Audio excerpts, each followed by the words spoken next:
house khera me arista opposite chi hena oma so lai so get ania dengan lut phaya building hi pathuma an thena hi building 1 ania so lai so kan thlen na building 2 ania tilang sui so nga nung lampang a son building 3 hom le a ta hian in reception a oma building 2 an luchinang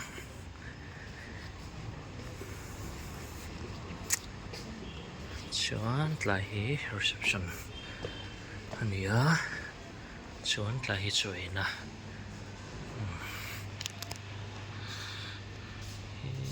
hi chuai manvel te kan hredu ni chuan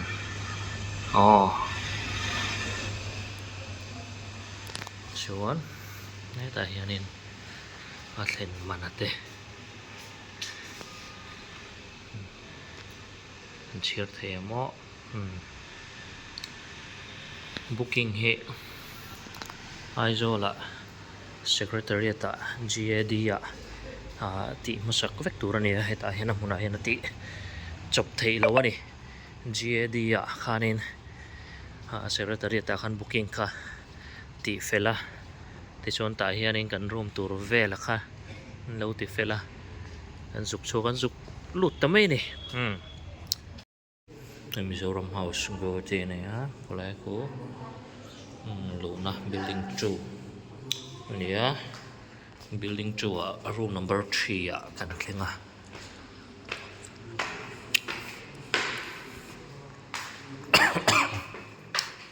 hey kan room không biết bao nhiêu oma AC oma fan oma he ta hian table oma chuan chair pahnih oma he lama hianin bathroom panna mini fridge pakhat ta bawk a hei chung te kan tilam hrim hrim anga chuan hi phahbel thein mattress pakhat a awma bathroom poi zau mong khop me cái tại này tùy lùm na cái phòng khắp này train station là nó quá hay lắm bằng nghe aron lu nó lắm bằng anh ấy hay là trong yang cần lu ta station cần dia thì xuống ta trong khi cho nó sửa thầy lâu này aron lu thấy lắm bằng dễ là hita trong hian an ron kalta kan lut phei chi hela hi platform number 1 ania platform hi chi sang oma Mizoram lampang tu na kan ron ho na tu ra hi platform number 2 ante kan zota chuan hela hi platform number 1 ania number 2 kan kal do nei chuan hei kan chuak chia ding lampang a khang kan kal phayanga chuan khi ta khianin chhauna step palo om ta ta khianin kan chuak chawanga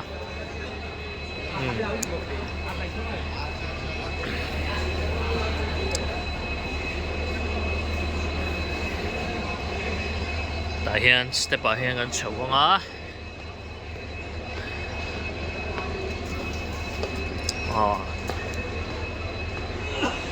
wa chau chi akian ki ta kiarin kan train number te kan train ming te kan chua hun tur te kha lo in display ta ta hianin chau chi ta hian kan train number te chua don nei phei chonin in check ngun kha ngai ani kan train number te kan train ming ti te kha ta hianin an ron ta rem ti kha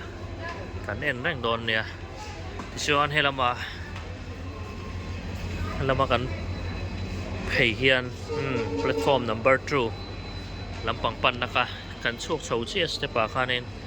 chuan in vei lampang a kan kal lenga ti chuan cú lại cú rồi hiện gần zoom mấy anh ạ số lại số này chụp nào mà này sẽ bảo vệ lắm mà cho anh chụp không à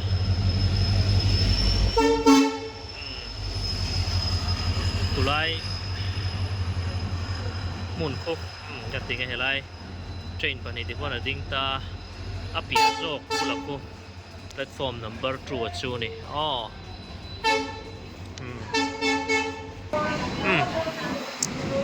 kan vakal le siang e kal lawang ka tizeta kan lo go paltakin helai hi way to platform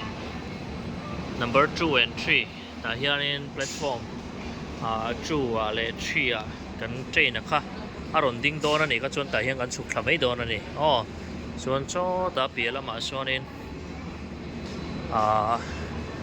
platform number 4 le 5 te om le a chungah hianin hei a intar zela tah hian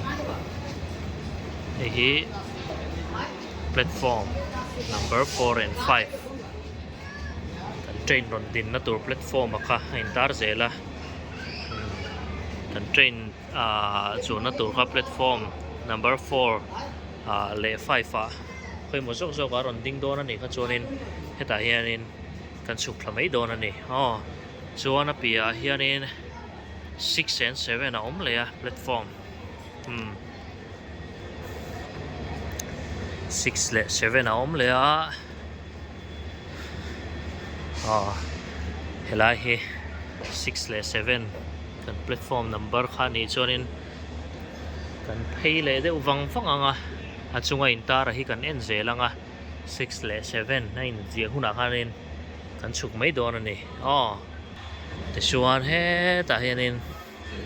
a chhuwa san na a exit na kha om ve le ta mi station kan chhuwa san don ani chuan he so lampang mora chuan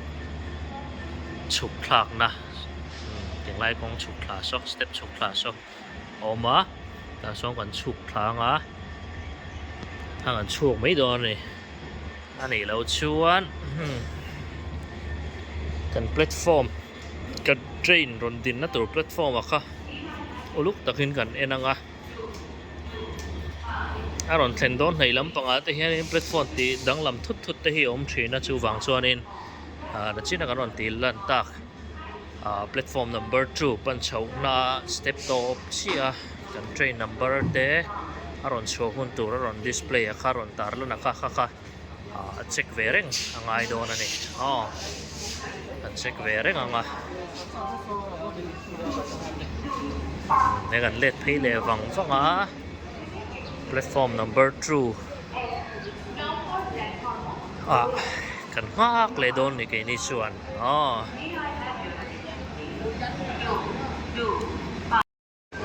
zunin an hnuai lampang a khanin platform number 2 chho na lama khan chho lovin an hnuai lampang alu na lama tanga kan han lut chia ding lampanga chung lama lon chho lovin phei char khanin a top lama hianin kan train ron thlen ma kan zuna chuak ani emo in thiar kan du emo ani chuanin in thiar na kha oma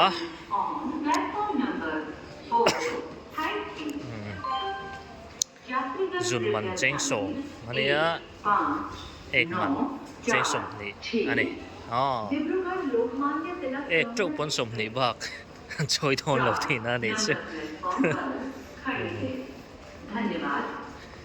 phei sar hai chung in ziak te hi kan chin chia do chuan hnuai lampanga khan ding lama khan phei ngar ani mai khoya ma peng lovin phei ngaranga chuan clock room a thilvel te kan da thadua kan chhuwa san du ni pon he lampang tho hi a awm na ni station a kan thleng hma dewa han chhuwa le lok kan dua bung ro veng tu kan nei si lo kha chuan to lu tuk lovin clock room a khanin a da tir theia da thanga ti chuan thamuang takin kulai khu clock room chu ni da that na zun na zo ka ni chu tu na mi kha zun na ania chuan la hi tlok room chu ni hei heta hena chunga hena intara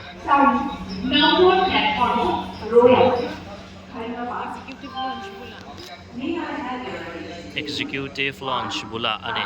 landmark atan hei shit shimotha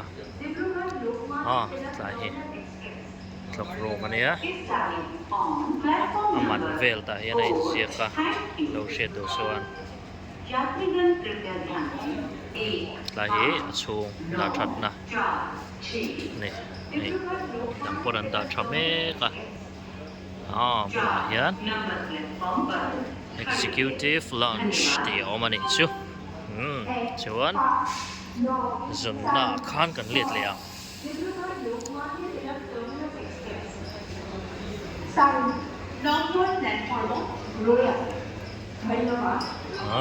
tiếng lai hi na zun na tang kan chuak chi chuan platform 2 lama khan chau le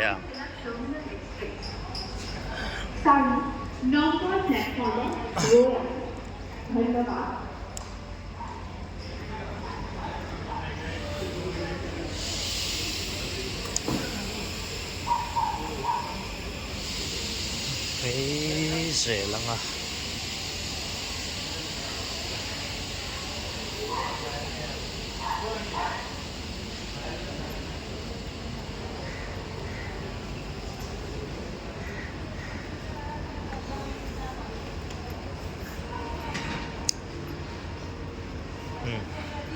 ni hi chum lo chat lo chhuat no tu ten ni hi phak khom khop mai okay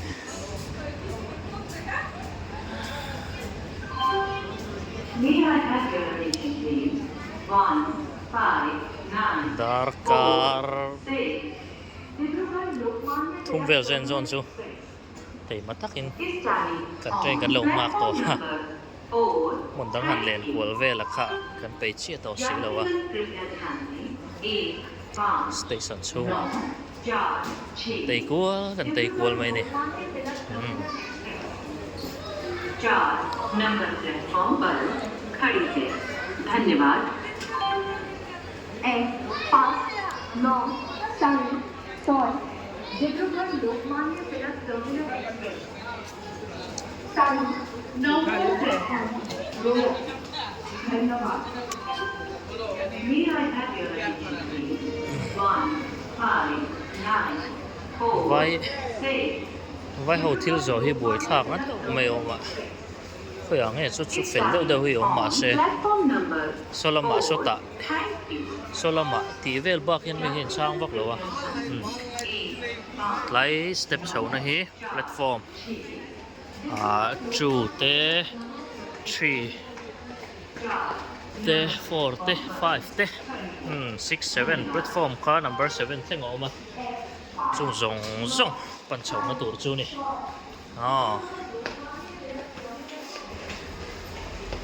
sợi ta càng khá nên mình step chua chậu chỉ hiện tại kia nên on display train number te chua hôn tụt te thì han tại hiện cái này check train đó nè chốn vậy là mà phải à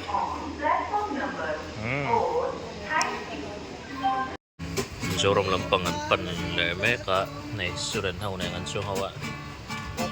zai thiam khop mai lung dai lampang suren an nei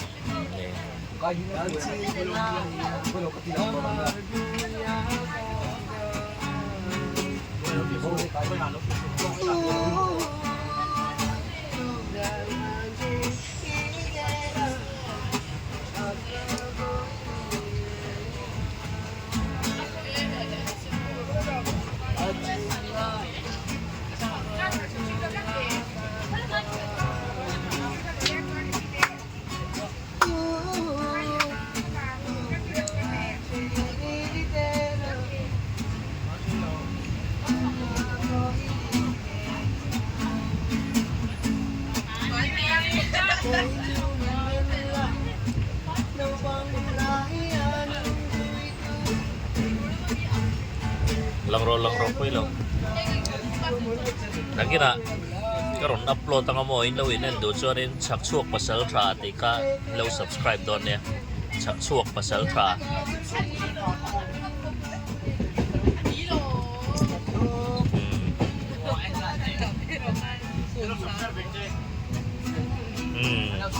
ay new subscriber so kan na itar doon